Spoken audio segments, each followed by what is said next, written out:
Hello students. So this is my second video on the national income. In my first video we have seen the introduction, meaning and features of national income. National income refers to the value of all final goods and services produced in the country in an economic period. हमने देखा national income का मतलब क्या होता है कि value of all final goods and services produce in the economy in a particular year. एक साल के अंदर इकोनॉमी में जितना भी गुड्स एंड सर्विसेज प्रोड्यूस होता है उसकी वैल्यू को अगर हम कैलकुलेट करते हैं या फिर वहां से जो भी इनकम फ्लो होता है कंट्री के अंदर उसको हम अगर कैलकुलेट करते हैं तो हमें पता चल जाता है कि इस साल का नेशनल इनकम क्या है। नेशनल इनकम कंट्री का एक इंडिकेटर है कि कंट्री कितनी डेवलप हुई है। किसी भी कंट्री का डेवलपमेंट जो है वो नेशनल इनकम का भी एक इंडिकेटर होता है, वो भी एक दर्शाता है कि कंट्री का इनकम क्या है। हमने पहले वीडियो में देखा मीनिंग एंड फीचर्स, अब हम सेकेंड वीडियो में देखने वाले हैं circular flow of income in two sector economy. Economy में जो इनकम फ्लो होता है वो इनकम कैसे फ्लो होता है वो हम देखने वाले हैं। हमने देखा कि फीचर्स ऑफ नेशनल इनकम में एक फीचर, लास्ट वाला फीचर हमने देखा कि वो फ्लो कॉन्सेप्ट। तो वो क्यों फ्लो कॉन्सेप्ट है, वो सर्कुलर फ्लो ऑफ इनकम क्या है वो हम देखने वाले हैं। ये क्वेश्चन एग्जाम में 4 या 5 मार्क्स के लिए पूछा जा सकता है कि explain the circular flow of income in two sector economy.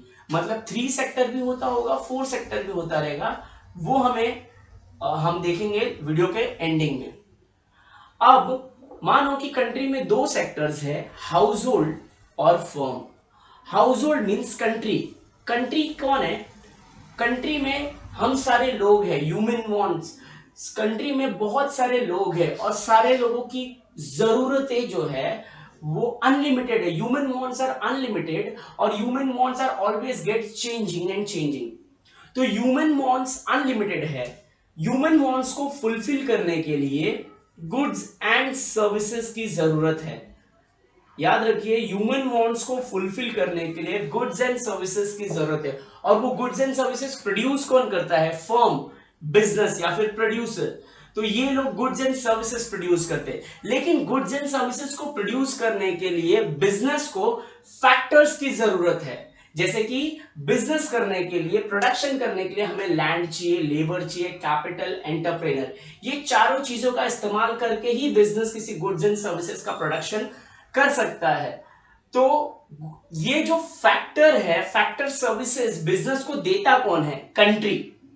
House hold business को लैंड, लेबर, कैपिटल और एंटरप्रेनर देता है और फर्म उसके बदले कंट्री को लैंड के बदले रेंट, लेबर के बदले वेजेस, कैपिटल के बदले इंटरेस्ट और एंटरप्रेनर को प्रॉफिट देता है। तो याद रखिए, कंट्री बिजनेस को लैंड, लेबर, कैपिटल और एंटरप्रेनर देती है और बिजनेस फैक्टर्स को के बदले कंट्री को लैंड के बदले रेंट, लेबर के बदले वेजेस, कैपिटल के बदले इंटरेस्ट और एंटरप्रेनर को प्रॉफिट देता है। तो कंट्री में जितने भी लोग हैं, जिसको जो भी इनकम होता है वो आइदर रेंट होगा, आइदर उसका वेजेस होगा या सैलरी या वेजेस होगा, या फिर उसका इंटरेस्ट, या तो फिर अगर बिजनेस करते हो तो प्रॉफिट। इस तरह से कंट्री में इनकम फ्लो होता है। लेकिन ये इनकम आता कहां से है? बिजनेस से, फर्म से। तो फर्म कंट्री को कंट्री से फैक्टर्स लेके, कंट्री से ये फैक्टर्स लेता है और इस फैक्टर्स के बदले कंट्री से फैक्टर्स लेता है लैंड, लेबर, कैपिटल और एंटरप्रेनर। इस फैक्टर्स के बदले कंट्री को वो क्या देता है?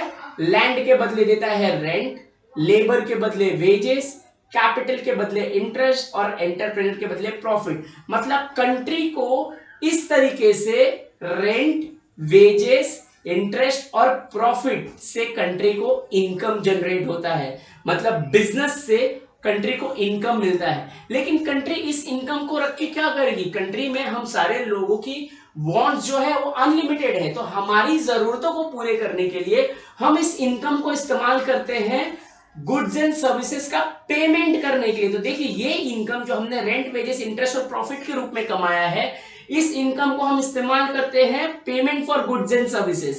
तो बिजनेस क्या करती है? इन फैक्टर्स का यूज करके लैंड, लेबर, कैपिटल, एंटरप्रेनर जो हाउस होल्ड से लिया है उसका इस्तेमाल करके प्रोडक्शन करती है, गुड्स एंड सर्विसेज का प्रोडक्शन करती है, और ये गुड्स एंड सर्विसेज हम कंट्री से खरीदते हैं। देखो, हम बिजनेस से खरीदते, तो बिजनेस कंट्री को सप्लाई करता है, supply of goods and services. तो बिजनेस कंट्री को गुड्स एंड सर्विसेज देता है। तो हम सारे जो सिटीजन्स हैं, हम सारे जो लोग हैं, वो हमारी वांट्स, हमारी जरूरतों को पूरा करने के लिए हम क्या करते हैं, हम बिजनेस से गुड्स एंड सर्विसेज खरीदते हैं। लेकिन बिजनेस वो हमें फ्री में नहीं देता, वो हमसे पैसे लेता है, payment for goods and services. तो हम क्या करते हैं, जो पैसे हमने रेंट, वेजेस, इंटरेस्ट और प्रॉफिट के रूप में कमाया है, वही पैसे हम कंट्री को दे देते हैं, payment for goods and services. इसको हम कंजम्पशन एक्सपेंडिचर भी कहते हैं,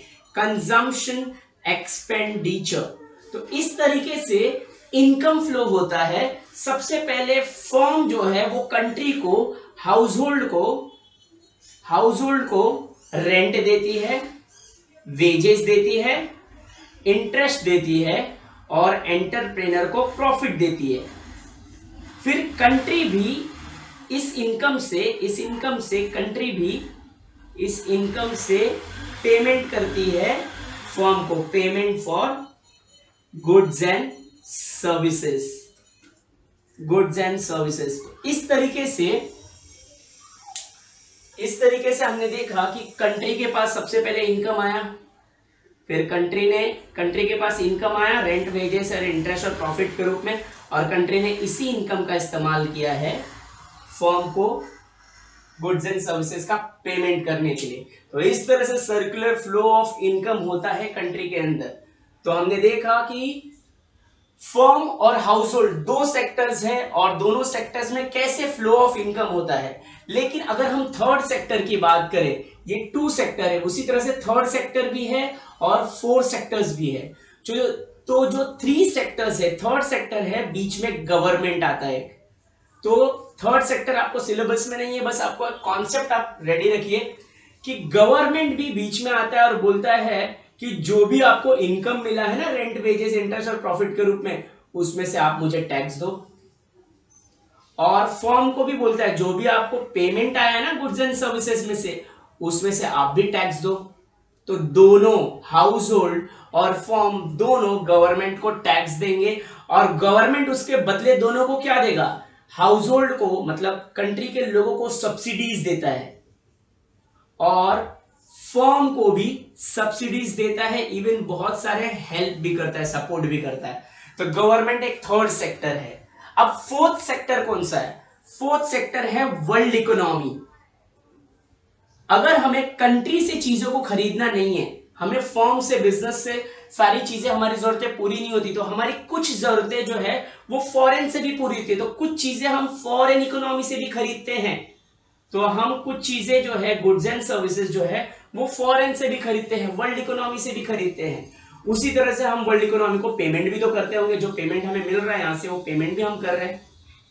और इवन फर्म भी वर्ल्ड इकोनॉमी से चीजें, रॉ मटेरियल और मशीन टेक्नोलॉजी इंपोर्ट करती है, और उसी तरीके से इसको पेमेंट भी करती है। तो इस तरीके से सर्कुलर फ्लो ऑफ इनकम होता है। हमने देखा सबसे पहला सेक्टर है हाउसहोल्ड, सेकंड है फर्म, थर्ड है गवर्नमेंट, और फोर्थ है वर्ल्ड इकोनॉमी। लेकिन आपको 12th के सिलेबस में सिर्फ हाउसहोल्ड और फर्म के बारे में ही एक्सप्लेनेशन है, तो आपको यही एक्सप्लेन करना है।